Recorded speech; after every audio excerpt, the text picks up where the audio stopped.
शांति शांति। ओम शांति शांति। अंतर मन में ज्योति जगा लो, होगा दूर अंधेरा।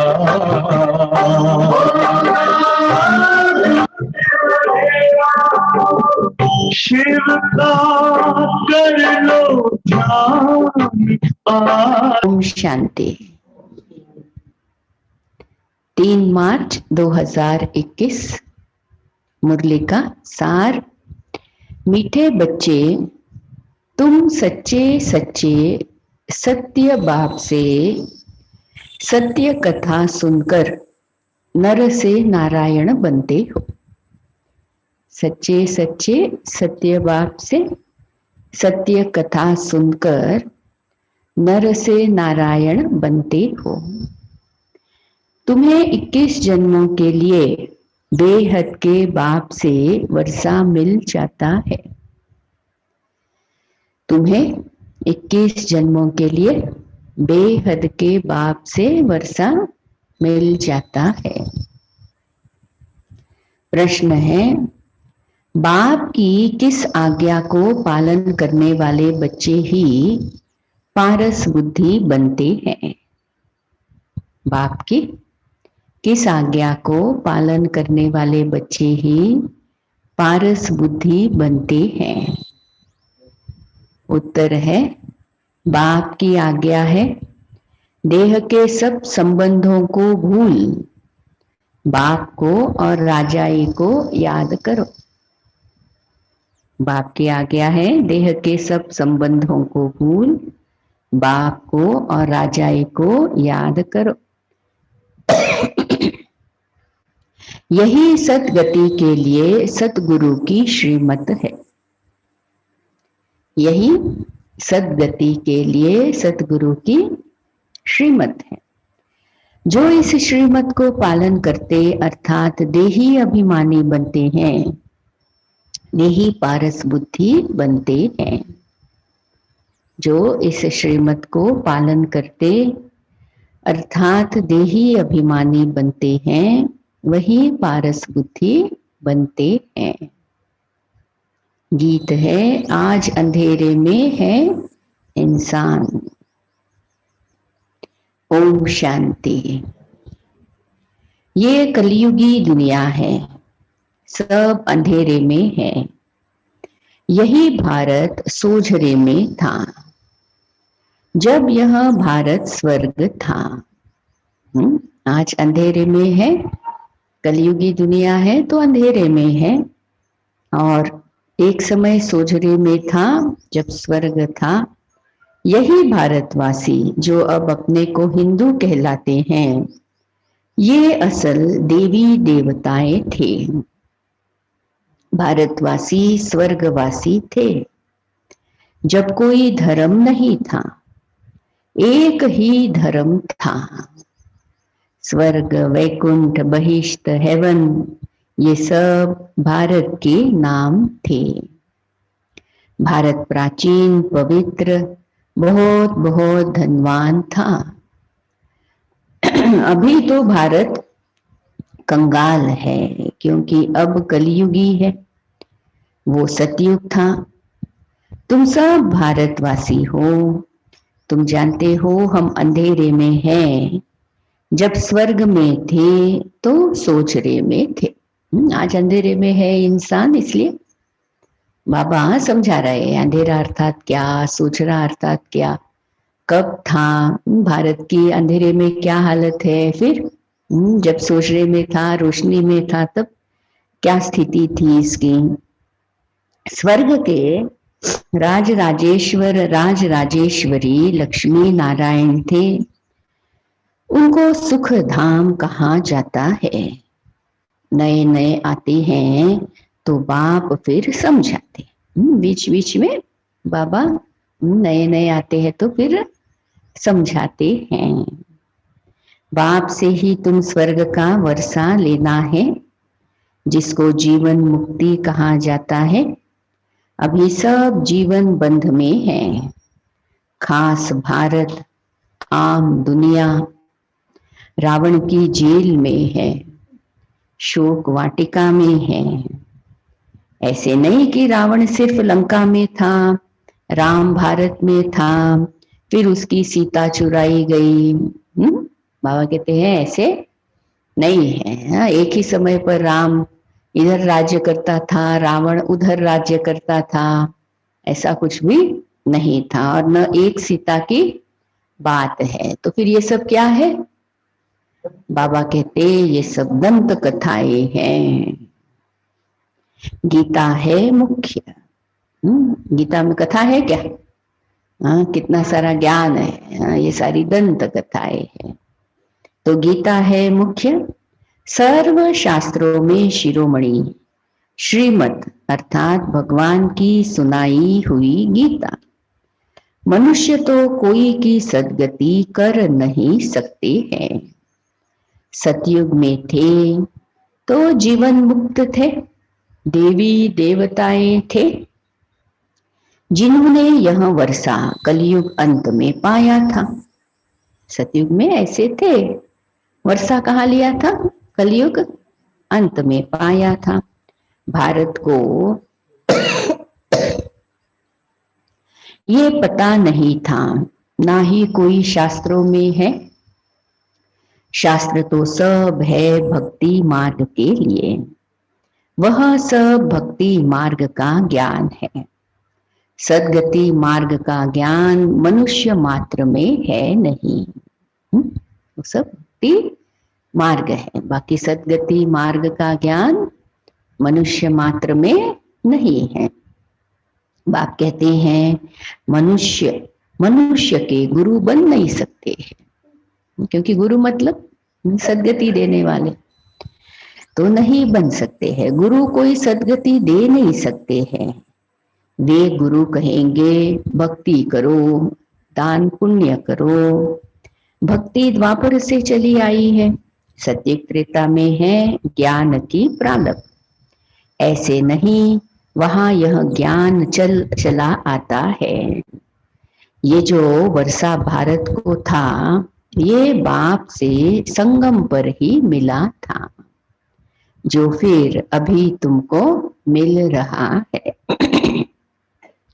भारतवासी नरकवासी महान दुखी बन जाते हैं, तब पुकारते हैं हे पतित पावन, दुख हरता सुख करता। किसका? दुख हरता सुख करता किसका? या जगह है बहुत, सर्व का। क्योंकि खास भारत दुनिया आम में 5 विकार है ही है। किसका है? दुख हरता सुख करता। बाबा कहते हैं सर्व का तो है ही, लेकिन खास भारत, क्योंकि आम दुनिया में तो 5 विकार है ही। बाप है पतित पावन। बाप कहते हैं मैं कल्प के संगम पर आता हूँ और सर्व का सदगति दाता बनता हूँ। अबलाओं, अहिल्याओं, गणिकाओं और गुरु लोग जो है उनका भी उद्धार मुझे करना है, क्योंकि ये तो है ही पतित दुनिया। पावन दुनिया सतयुग को कहा जाता है। भारत में इन लक्ष्मी नारायण का राज्य था। ये भारतवासी नहीं जानते हैं कि ये स्वर्ग के मालिक थे। भारतवासियों को बाबा कहते हैं पता ही नहीं है, देखो कि स्वर्ग के मालिक थे। पतित खंड माना झूठ खंड, पावन खंड माना सच खंड। भारत पावन खंड था। इन लक्ष्मी नारायण की सूर्यवंशी डायनेस्टी थी। ये भारत है अविनाशी खंड, जो कभी भी विनाश नहीं होता है। जब इनका राज्य था तो और कोई खंड था नहीं, वहां सब बाद में आते हैं। जब देवी देवताओं का राज्य था तो और कोई खंड था नहीं। बाबा कहते वो तो सारे बाद में आते हैं। शास्त्रों में सबसे बड़ी भूल कौन सी की है? जो कल्प लाखों वर्ष का लिख दिया है। बाप कहते हैं कि न तो कल्प लाखों वर्ष का होता, न सतयुग लाखों वर्ष का होता है। कल्प की आयु ही 5000 वर्ष है। यह फिर कह देते कि मनुष्य 84 लाख जन्म लेते हैं। उनकी बातें सारी लाखों करोड़ों, हाँ कभी जीरो है ना कि जितने भी जीरो लगा दो। 84 लाख जन्म कह देते हैं मनुष्यों के। मनुष्य को कुत्ता बिल्ली आदि बना दिया है, परंतु उनका जन्म अलग है। 84 लाख वैरायटी है। कीड़े मकोड़े जानवर पशु पक्षी, ये 84 लाख है। उसमें जो है एक योनि है मनुष्य की। अब इसका मतलब ये नहीं मनुष्य सारों में से गुजरता है। तो मनुष्यों की वैरायटी एक है, उनके ही 84 जन्म है। बाप कहते हैं बच्चे तुम आदि सनातन देवी देवता धर्म के थे। भारतवासी अपने धर्म को ड्रामा प्लान अनुसार भूल गए हैं।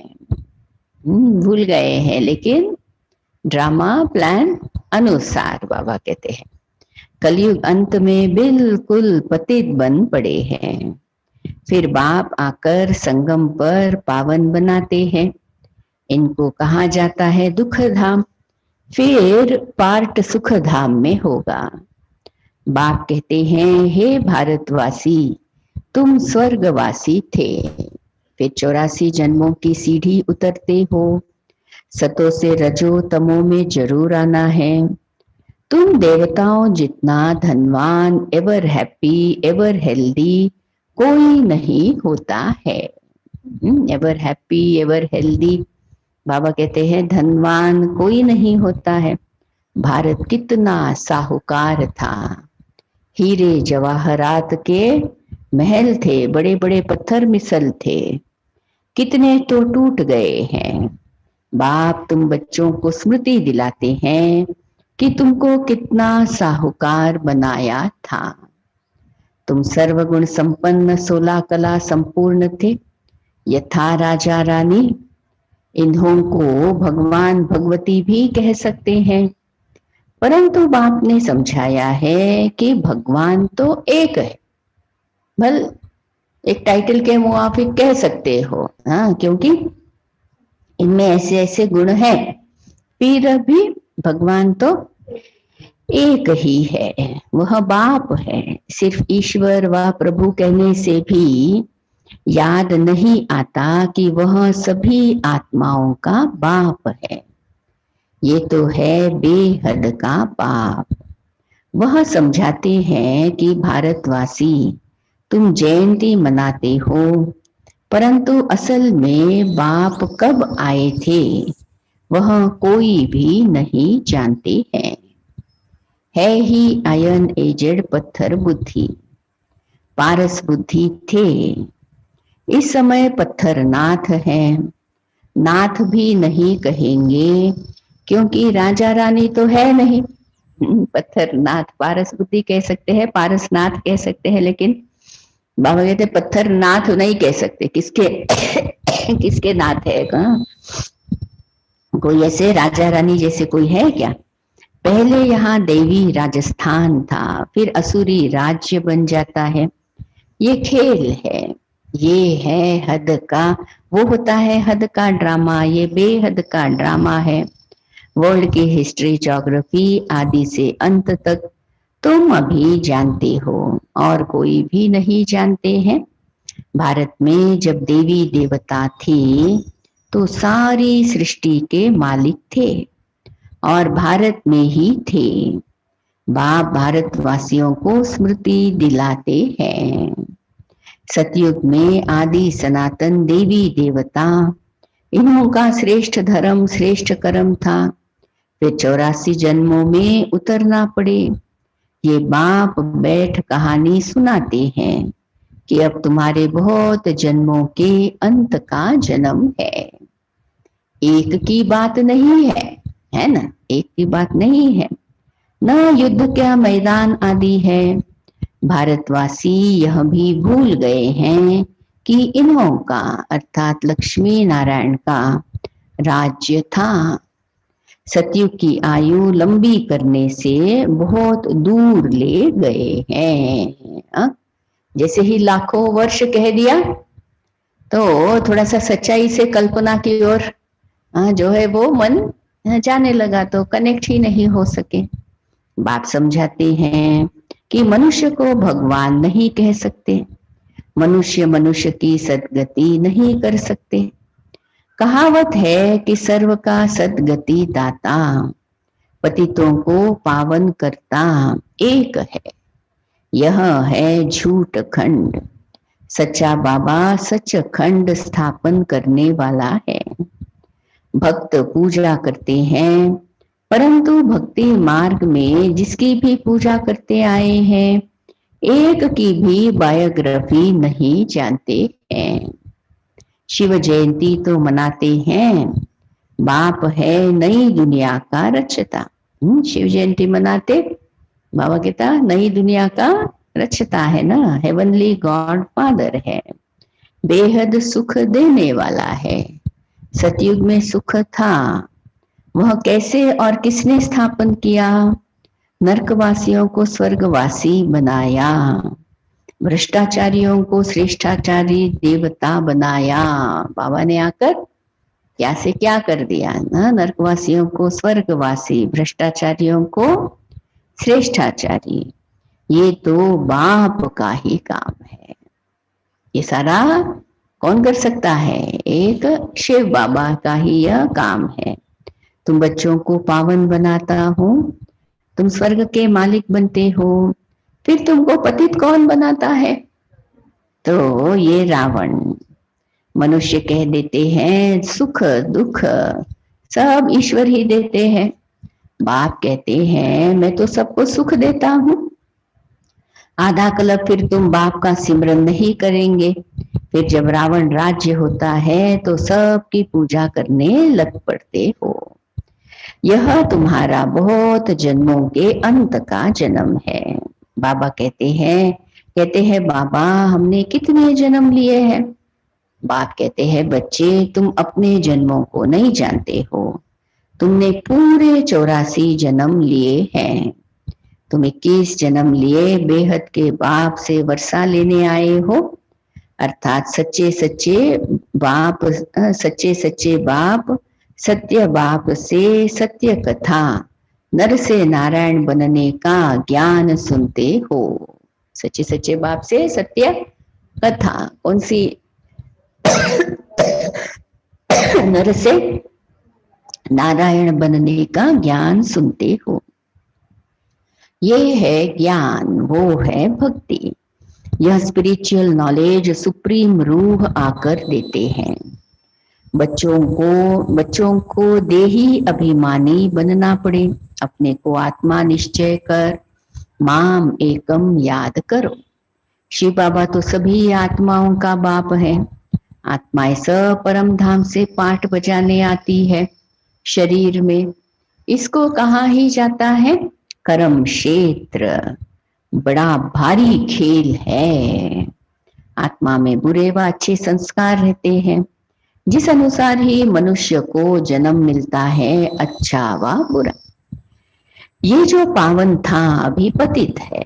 तत्त्वम, मुझ बाप को इस पराये रावण की दुनिया पतित शरीर में आना पड़ता है। पराई दुनिया, पराया शरीर, पतित शरीर आना भी उसमें है। किसमें आता है? किसमें आता है? शिव बाबा किसके तन में आता है? नहीं मतलब आना भी उसमें है जिसने पूरे 84 जन्म लिए हैं, क्योंकि उसको ही समझाना है।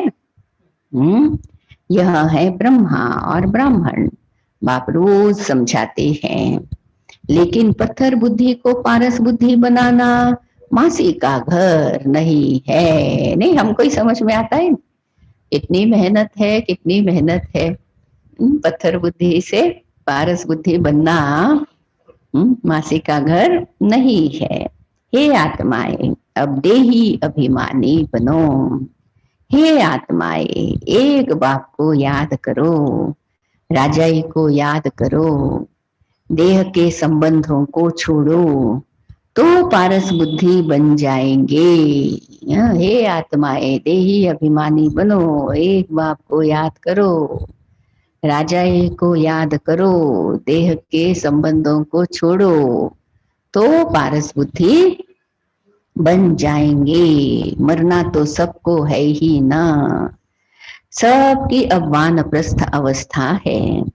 एक सदगुरु बिगर सर्व का सदगति दाता कोई हो नहीं सकता। बाप कहते हैं, हे भारतवासी बच्चों, तुम पहले पारस बुद्धि थे। गाया हुआ है कि आत्मा परमात्मा अलग रहे। तो पहले पहले तुम मां धारण करती है, पुण्य आत्मा और पाप आत्मा तो आत्मा बनती है ना।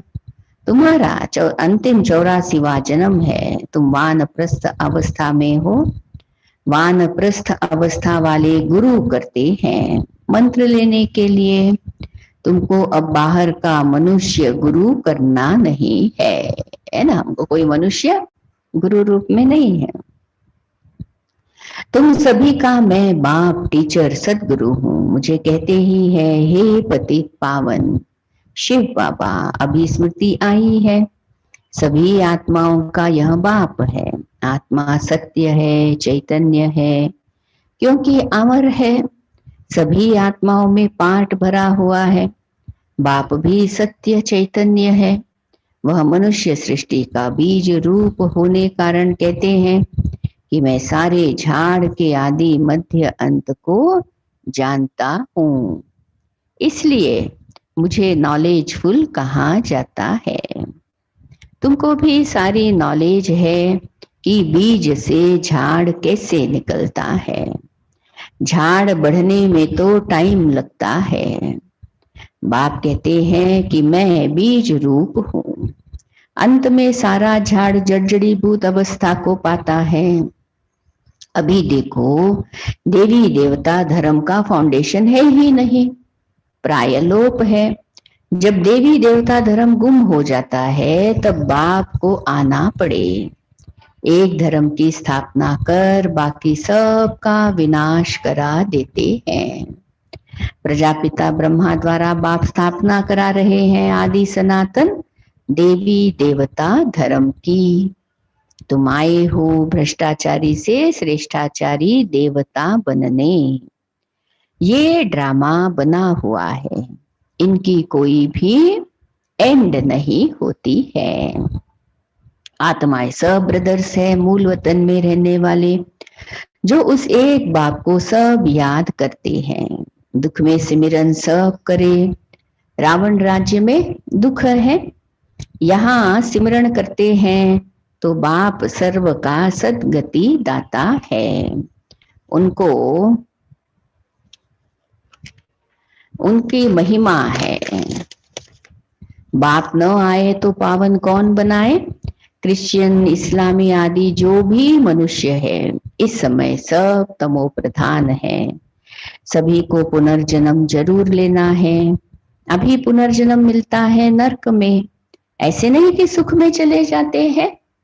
जैसे हिंदू धर्म वाले कहते हैं कि स्वर्गवासी हुआ तो जरूर नरक में था ना। अभी स्वर्ग में गया, हाँ, तो तुम्हारे मुख में गुलाब। जब नरक स्वर्गवासी हुआ, फिर उसको नरक के असुरी वैभव क्यों खिलाते हो। पितृ खिलाते हैं ना। बंगाल में तो मछली अंडे आदि खिलाते हैं। अरे उनको यह सब खाने की दरकार क्या है। वापस कोई जा नहीं सकता। बाबा कहता कोई भी स्वर्ग में जो है वो जा नहीं सकता। जबकि पहले नंबर वालों को 84 जन्म लेने पड़ते हैं। तो इस ज्ञान में कोई तकलीफ नहीं है। भक्ति मार्ग में कितनी मेहनत करते हैं, राम राम जपते रोमांच खड़े हो जाते हैं। ये सब है भक्ति मार्ग। ये सूर्य चांद आदि रोशनी देने वाले हैं। ये देवता थोड़े ही ठहरे, पूजा करते रहते हैं ना। तो बाबा कहता है सूरज है, चांद, सितारे, ये देवताएं थोड़ी है, रोशनी देने वाले हैं। वास्तव में ज्ञान सूर्य, ज्ञान चंद्रमा, ज्ञान सितारे यहाँ की महिमा है। अच्छा, मीठे मीठे सिकिलदे बच्चों प्रति माता पिता बाप दादा का याद प्यार और गुड मॉर्निंग। रूहानी बाप की रूहानी बच्चों को नमस्ते। हम रूहानी बच्चों की रूहानी माता पिता बाप दादा को याद प्यार, मॉर्निंग और नमस्ते। ओम शांति। ओम शांति। परमात्मा प्यार की पात्र आत्माएं परमात्मा प्यार की आत्माएं दुखियों को सुख की अंजलि देंगे, दुखियों को सुख की अंजलि देंगे, अर्थ को समाप्त कर समर्थ बनेंगे को समाप्त कर समर्थ बनेंगे और समय को समीप लाएंगे। और समय को समीप लाएंगे।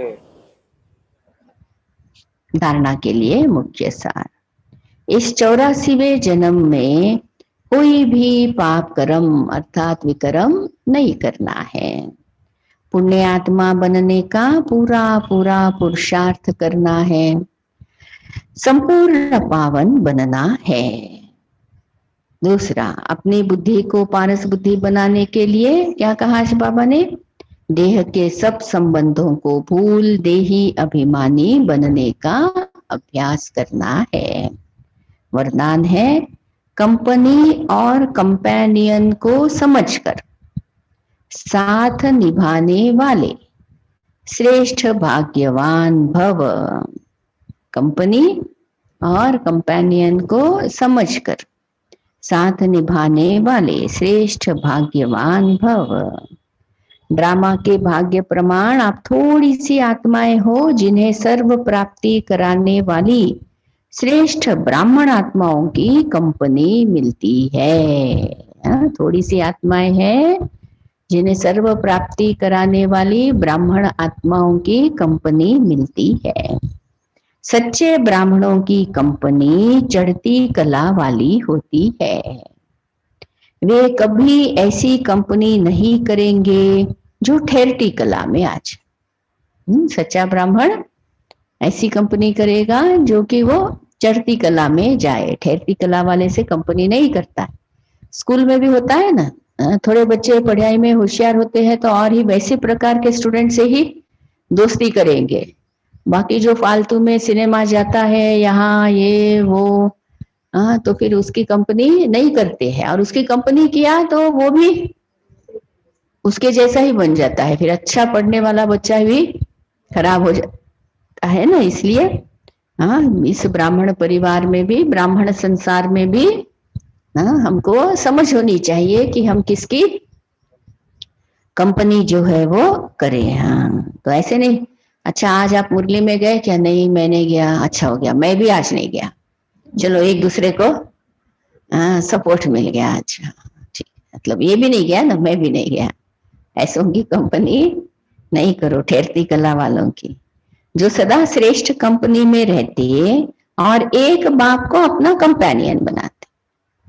ब्राह्मणों की संग श्रेष्ठ कंपनी, फिर कंपेनियन कौन? एक बाप को कंपेनियन बनाते, उनसे ही प्रीत की रीत निभाते, वही श्रेष्ठ भाग्यवान है। बाबा को ही कंपेनियन बनाते। स्लोगन, मन बुद्धि को एक ही पावरफुल स्थिति में स्थित करना, यही एकांतवासी बनना है। एकांतवासी ना, मन बुद्धि को एक ही पावरफुल स्थिति में स्थित करना, यही क्या है? एकांतवासी बनना है।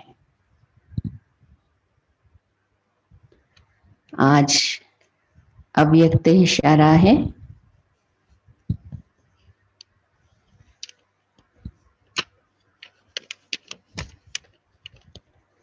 परमात्मा प्यार में सदा लवलीन रहो।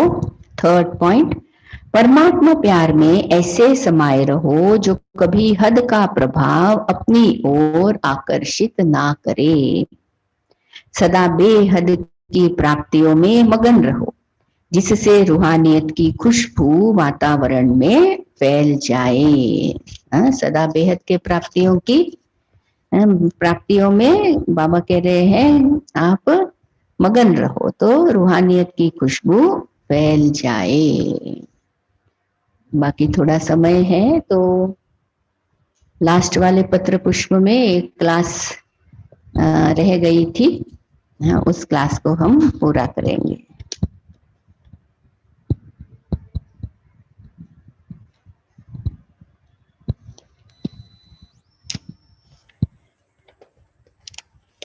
दादी जानकी जी के साथ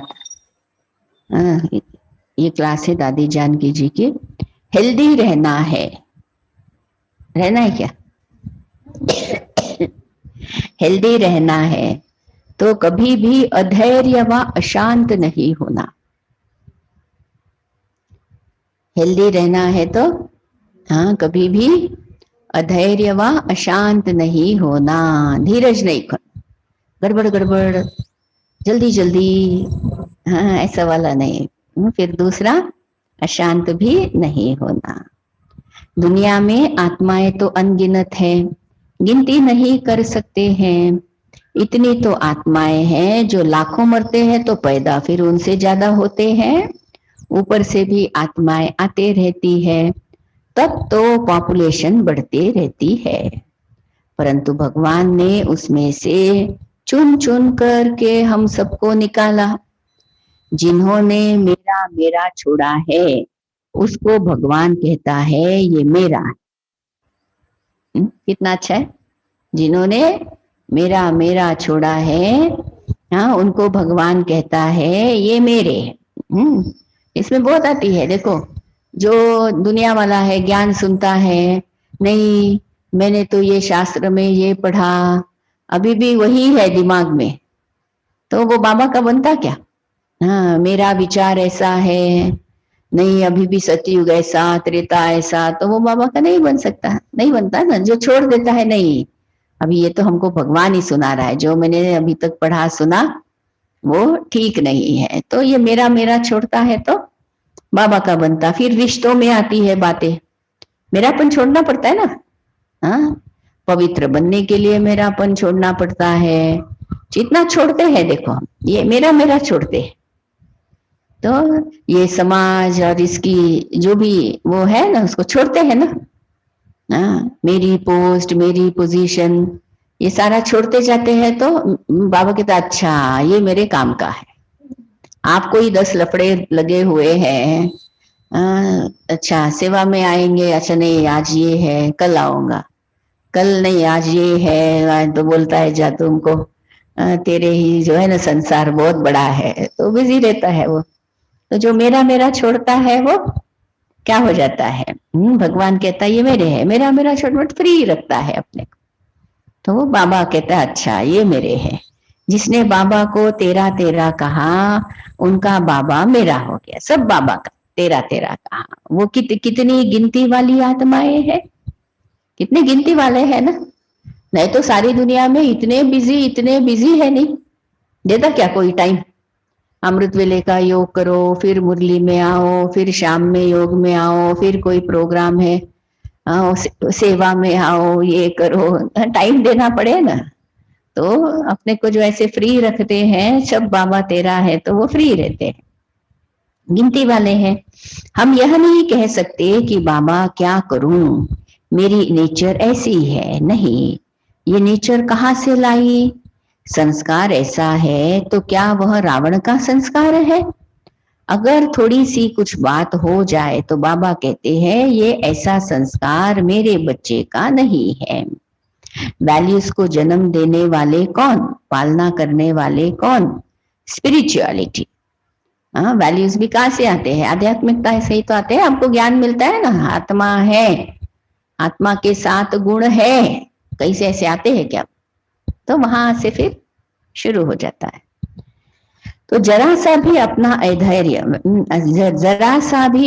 अधैर्य न बनो। अशांत न बनो तो सदा हेल्दी है। कुछ हो जाए तो भी शांति रखो तो हेल्थ ठीक हो जाएगी, या कोई ना कोई निमित्त ठीक करने वाला भी आ जाएगा। बुलाने की जरूरत नहीं है। हम ठीक रहेंगे तो सब ठीक हो जाएगा। कितनी अच्छी पॉइंट है, देखो, हम ठीक रहेंगे तो सब ठीक हो जाएगा। थोड़ा सा हिसाब किताब है, पर कोई कर्म भोग है तो चिल्लाएंगे। किसी किसी को तबीयत का होता है तो चिल्लाता है। कोई कड़ाक हिसाब किताब है, कुछ भूल किया है तो उसकी भोगना है, तो दुख होगा। सिर में दर्द ऐसा पड़ेगा जो 12 गोलियां से भी नहीं उतरेगा, क्योंकि हमने कुछ किया है। फिर वो रियलाइजेशन होती है तो वो उतर जाता है। कितना अच्छा सुना रही है। हमारी तबीयत खराब होने का कारण कुछ ना कुछ भोगना है, हमने कुछ किया है। और जब उसकी रियलाइजेशन हो जाती है तो दादी कहती है ये रियलाइजेशन की गोली आपका सिर दर्द कम कर देगी। यह भी एक खेल है, यह भी अंदर की बात है कि हमारी हेल्थ बिगड़ती किस कारण से है, सुधरेगी कैसे। देखो कितना समझा रही है कि तबीयत का और जो है हमारी आध्यात्मिकता का कितना कनेक्शन है। तो अंदर स्पिरिचुअल लाइट यानी समझ जो है उसका हेल्थ पर असर बहुत अच्छा होता है। जिसके पास अंदर में वो आध्यात्म शक्ति है, स्पिरिचुअल लाइट है, फिर उसकी हेल्थ अच्छी रहती है। तो पीस होती है पॉजिटिव से। तो पॉजिटिव है अमृत और नेगेटिव है जहर। जहर का एक ड्रॉप भी पड़ा यानी एक भी नेगेटिव संकल्प आया तो पॉजिटिव में जो पीस है, प्यूरिटी है, पावर है, वो सब गई और वो एकदम ढीला पड़ जाएगा। जरा भी नफरत की निगाह हुई, जरा भी दृष्टि खराब हुई तो मानो ये जहर है। अपने को समझाना, अपने को संभालना, अपनी केयर करना मुख्य बात है। ऐसे एक दो की केयर करना ये भी बड़ा पुण्य का काम है। अच्छी अच्छी बातों का शेयर करके उसको उल्लास उमंग में ले आना और बीमारी भुलवा देना या कोई प्रेरणा देना, यह है कमाल। हेल्थ नहीं तो गुणों की वेल्थ भी नहीं। हेल्थ नहीं तो गुणों की वेल्थ भी नहीं, तो हैप्पीनेस कहाँ से आएगी। धन कोई सुखी नहीं बनाता है, गुण सुखी बनाता है। कितना अच्छा है नहीं, धन थोड़ी सुखी बनाता है, गुण सुखी बनाता है। तो अपने आप को संभालना है। स्पिरिचुअलिटी की जागृति आई है तो अपने आप को संभालो, ऐसे संभालो जो आपको संभालने की किसको चिंता न लगे। संभालना पड़े आपको, अरे इसका मूड संभालना पड़ता है, अरे इसका फलाना देखना पड़ता है, ऐसे हमको कोई संभाले ऐसी जरूरत न पड़े। हमको अपने आप को ऐसे संभालना आना चाहिए। दूसरा, सेंसिटिव नेचर छोड़ो, इनोसेंट बनो। सेंसिटिव नेचर दो प्रकार की है। एक पॉजिटिव रूप में लेवे तो बहुत जल्दी आगे बढ़ सकते हैं। दूसरा सेंसिटिव नेचर कई बार बहुत दुख देती है। सेंसिटिव नेचर वाले जल्दी उतावले हो जाएंगे, किसी के भाव को भी नहीं समझेंगे, उनमें धीरज नहीं रहता है, समझने की कोशिश भी नहीं करते। इससे बहुत नुकसान हो जाता है। अभी उसे परिवर्तन करना है। किसी भी बात में सिद्ध करने की कोई जरूरत नहीं है। ज्ञानी योगी तो आत्मा का वास्तव में चिन्ह यह है जो सेकंड में वाइब्रेशन से भी डिटैच कर लेवे, इशारे से कैच कर लेवे, जैसे वायरलेस कैच कर लेता है। अजब लगता है, आवाज अंदर घुस जाता है। तो ऐसे ही जितना हम साइलेंस में जाते हैं, बुद्धि महीन होती जाती है, जो और कोई वाइब्रेशन अंदर घुस नहीं सकता। कोई की कैसी भी भावना हो वो अंदर टच नहीं कर सकती। इसके लिए बुद्धि इतनी स्वच्छ, साफ, क्लीन हो, जो हर बात कैच कर सके। दिन प्रतिदिन समय ऐसा आ रहा है बाबा के दिल में जो हमारे प्रति हो वो सेकंड में कैच कर लेवे। दूसरा, एक दो की भावनाओं को भी कैच कर लेवे। सबके प्रति शुभ भावना, कल्याण की भावना रहे। भले उनके अंदर कुछ और भी हो, परंतु मेरी कल्याण की भावना रहे, ऐसी हमारी नेचर हो। तीसरा, सेवा में आत्माओं को जो चाहिए वो फट से मिलता जाए। जो चीज साइंस से निकलती है वो चीज सिर्फ उसके लिए थोड़े ही है, वो सबके लिए यूज हो जाती है ना। साइंस की चीज कैसे होती है, सबके यूज में आती है ना। ऐसे हमारे सारे ब्राह्मण परिवार में हो जाए तो बड़ा अच्छा हो जाएगा। कोई भी बात में किसी भी घड़ी किसी के साथ भी यह ख्याल नहीं होता कि कहूं या न कहूं, पता नहीं क्या रिएक्शन होगा। तो ये जो ख्यालात होता है ना, यह भी तो एक प्रकार का साधारण व व्यर्थ ख्याल है। इससे भी फ्री हो जाए तो ख्याल श्रेष्ठ और काम लायक होंगे। इसमें एक तो याद में रहो, दूसरा सर्विस में आपस में सहयोग हो। उससे बाहर वाले लोग भी मानेंगे, यह गारंटी है। जैसे हमारे में मानने की शक्ति व अकल आई है ना, वैसे उनमें भी आएगी। अभी कारोबार में कहाँ पर भी किसके साथ भी आप बात करेंगे तो आपको यह प्रूफ मिलेगा। समझो मैं प्यार से समझ से स्वीकार किया, मुझे कोई क्वेश्चन नहीं है, तो दूसरे भी कुदरती कहते हैं कि मेरे अंदर कोई क्वेश्चन नहीं है। हमारे जैसे वो समझ वाली बात लगती है, कोई ऐसी बात ही नहीं है जो क्वेश्चन उठाओ। हिम्मत, सत्यता और विश्वास तीनों एक जैसे हो। हिम्मत है लेकिन सत्यता की थोड़ी कमी है, सत्यता है तो हिम्मत की कमी है, हिम्मत और सत्यता है तो आत्मविश्वास या बाबा में विश्वास या बाबा में विश्वास है नहीं है लिखा है। लेकिन जब तीनों एकदम पावर में हो जाती है तो यह लाइफ अच्छी लगती है, हिम्मत, सत्यता और विश्वास। चलो अपने में विश्वास नहीं है तो बाबा करेगा, ये तो विश्वास का आवाज हो। ठीक है भाई, मेरे में नहीं है, अरे इतना बैठा है ना। थोड़े लोग मैं ही करना है, मैं ही करना है, मैं ही करना है। बाबा तो मदद अनेक प्रकार से भेजता है, नहीं नहीं नहीं नहीं, मैं ही करना है, मदद नहीं लेना है। बाबा कहता है मदद तो लेनी पड़े ना, तुम कमजोर हो और मैं मदद दे रहा हूँ, मेरी मदद का अनुभव भी तो। हाँ, बाबा मदद कैसे देगा, वो थोड़ी साकार है जो आकर के मदद करेगा, किसी के द्वारा ही तो मदद करता। कहते नहीं नहीं नहीं, मैं मदद नहीं लेता, मैं अपने आप करता। तो ये भी जो है वो ये भी लेना आना चाहिए ना, मदद भी लेना आना चाहिए ना। तो चलो अपने में विश्वास नहीं है तो बाबा करेगा, ये तो विश्वास का आवाज हो। ठीक है, मेरे से नहीं होती है, पहले तो स्वीकार करे ना, ये काम मेरे से नहीं होता है। नहीं नहीं नहीं नहीं, मैं करूंगा, मैं करूंगा, मैं करूंगा, करूंगा करूंगा करूंगा, करते करते करते करते समय ही बीत जाता है सारा। तो बाबा विश्वास कितना, देखो अच्छी बात बाबा समझा रहे हैं कि अरे मेरे में विश्वास रखो ना, तो तीनों इकट्ठे होने से सब सहज हो जाता है, कोई बड़ी बात नहीं है। कौन सी तीन बातें, हिम्मत, सत्यता और विश्वास। हुआ ही पड़ा है तो यह एक हमारा अंदर सोचने का तरीका जैसा होगा, हमारे बोल जैसे होंगे, उसमें सत्यता और विश्वास काम करेगा। आजकल बहुत सोचने की आवश्यकता नहीं है, रखो भगवान पर, करने वाला बैठा है। देखो दादी क्या कह रही है, तो अंदर से अभी सेंसिटिव नेचर को छोड़ के इस तरह से बनो, तो क्विक पुरुषार्थ करके सफलता को पाओ और दूसरों को भी सफलता देने में मदद करो। तो सदा सफलता देख कहेंगे कि यह मेरा भाग्य है।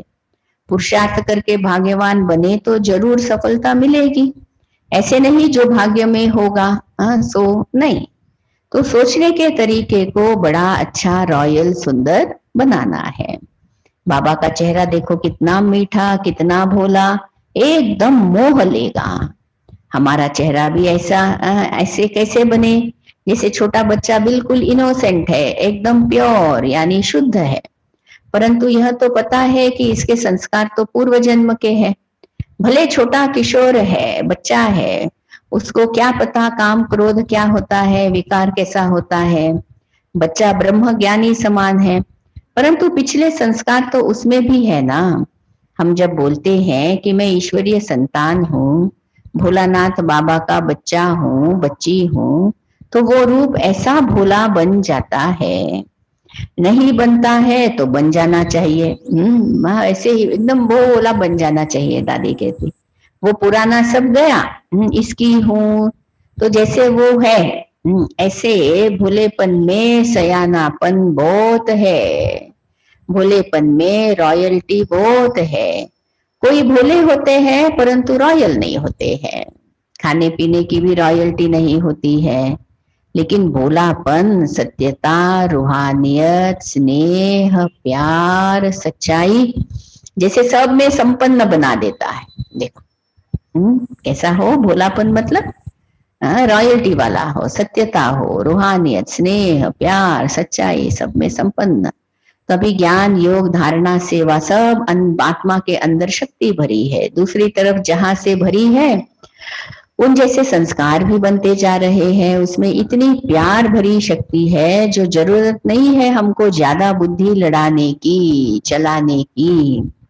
अच्छा, योग बल क्या चीज है? प्रैक्टिकल हर एक देखे, जितना हम बाबा को याद करते हैं उतनी सहनशीलता है, उतनी समेटने की, समाने की शक्ति है। तो ये क्या है? अगर आई तो यह योग बल है ना। ये शक्तियां आई मतलब ये योग बल है। शक्ति सामना कर लेती है, हम तो याद में रहेंगे, बाकी तो हम कुछ नहीं कर सकते। हमको बाबा ने एक मंत्र दे दिया, तुम बच्चे याद करो, फिर यह नहीं कहेंगे मुझे सहन करना पड़ता है। क्या सहन करना पड़ता है? चलो इसका स्वभाव थोड़ा ऐसा है, तो इसमें सहन की क्या बात है, आज नहीं कल ठीक हो जाएगा, कोई बड़ी बात नहीं है। अगर मैं सोचूं इसका बड़ा तेज स्वभाव है, बड़ा वो है या यह है, जब याद में बैठते हैं इस प्रकार से संकल्प चलने लगे कि इसको मैं 10 साल से जानता हूं, यह न कभी परिवर्तन हुआ है न होगा, अगर ये सोचा तो सहन करना पड़ता है। इसलिए सोचो ही नहीं ज्यादा, तो यह अकल है ना। ज्यादा सोचो ही नहीं, मैं याद में रहूं, शांत रहूं, प्रेम में रहूं, तो वह भी नेचर चेंज हो जाएगी। अच्छा, उसकी नेचर चेंज हो जाएगी। बाकी मैं ही परेशान हो जाऊं तो न मैं परेशान होना छोड़ती हूँ न वो छोड़ता है। तो हम कभी फालतू सोचते हैं परंतु है कुछ भी नहीं। तो जब हम याद में रहते हैं तो हमको परेशानी नहीं है। खुद के लिए उतना समय तो अच्छा हो गया, फायदा हो गया ना। उतना समय याद में रहे वो अच्छा ही हो गया ना, फायदा हो गया ना। तो याद की शक्ति बढ़े कैसे? अपने को व्यर्थ संकल्प से फ्री रखो तो सब शक्तियां काम करेगी। हम अपना काम शुभ भावना, सकारात्मक सोच नेका करे तो वो कभी भी चेंज हो जाएगा। हम अपना काम करना, शुभ भावना रखना, सकारात्मकता हमें अपने में रखनी है तो वो चेंज हो जाएगा। उसमें हम क्यों सोचे, पर यह विश्वास जरूर हो कि एक घड़ी जरूर आएगी। उसमें यह भक्ति वाला मिसाल याद रखना चाहिए। तपस्या करते रहो, कभी तुम्हें भगवान मिल जाएगा, कितने समय के बाद मिलेगा वो पता नहीं है ना। ऐसे ही आप शुभ भावना रखते रहो, कभी ना कभी वो चेंज हो जाएगा। लेकिन कुछ किया और सामने भगवान खड़ा हो गया, ऐसे कभी होता है। लेकिन इतनी भावना तो रखो तो हो ही जाएगा। भावना रखो आप उसमें कि ये परिवर्तन हो ही जाएगा। कब होगा कब होगा ऐसे सोचते रहेंगे तो कभी नहीं होगा। इसलिए सिर्फ इसमें थकना नहीं है। अच्छा, ओम शांति।